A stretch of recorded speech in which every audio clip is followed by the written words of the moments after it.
Hey everyone, today I will show you how to download and install RedNote on your PC or laptop. So I'm provide full guide, don't skip my video.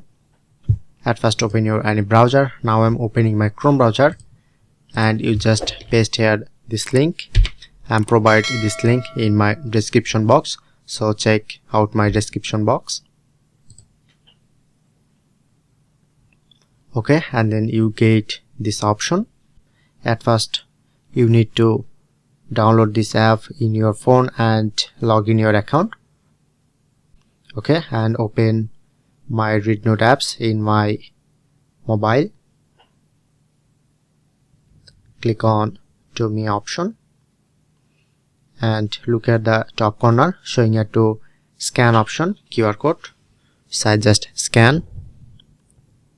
Okay, and allow, press on,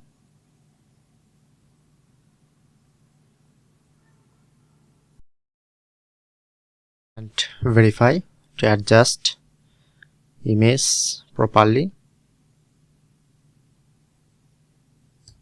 Okay, verify successfully, and look here, now successfully log in my account at the same.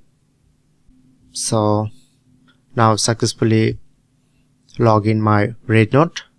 And how you can get apps, so click on to three dot, click on to install. Okay, so look here, now successfully install RedNote apps. So that's how you can easily use RedNote on your PC or laptop.